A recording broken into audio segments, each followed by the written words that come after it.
Palestinians fled their homes in the West Bank city of Jenin as a raid by Israeli security forces continued on Wednesday. While a ceasefire appears to be holding between Israel and Hamas fighters in Gaza, at least 10 Palestinians in Jenin have been killed in what Israeli Prime Minister Benjamin Netanyahu called a, quote, large-scale and significant military operation. Jenin resident Nassim Salah said Israeli drones with loudspeakers urged them to evacuate. They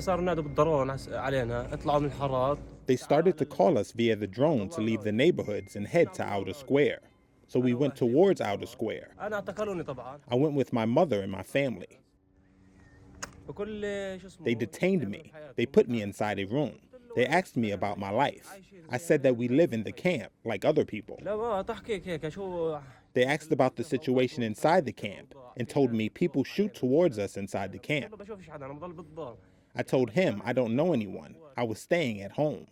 I only heard bombs and rockets. We couldn't leave home. Hamas, based in Gaza, has over recent years expanded its reach into the West Bank, challenging the Palestinian Authority's limited governance. On Tuesday, Hamas called on Palestinians in the territory to escalate fighting against Israel. What the Israeli military calls a counter-terrorism operation in Jenin follows a weeks-long campaign by Palestinian Authority forces to reassert control in Jenin's adjacent refugee camp. The camp is a major center of armed militant groups, including Hamas and Islamic Jihad, both of which get support from Iran. This unidentified man said he was shot at by both the Palestinian Authority and the Israeli army while he had his children in his car. Israel's operation came a day after U.S. President Donald Trump declared he was lifting sanctions on ultra-nationalist Israeli settlers who attacked Palestinian villages in the West Bank.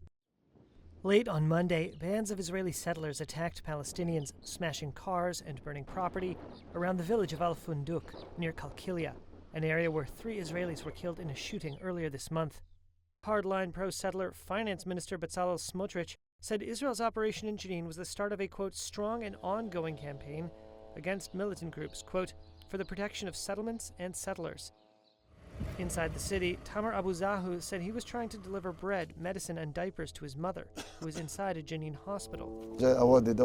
He said he couldn't get through because Israeli snipers were shooting and not letting anyone pass.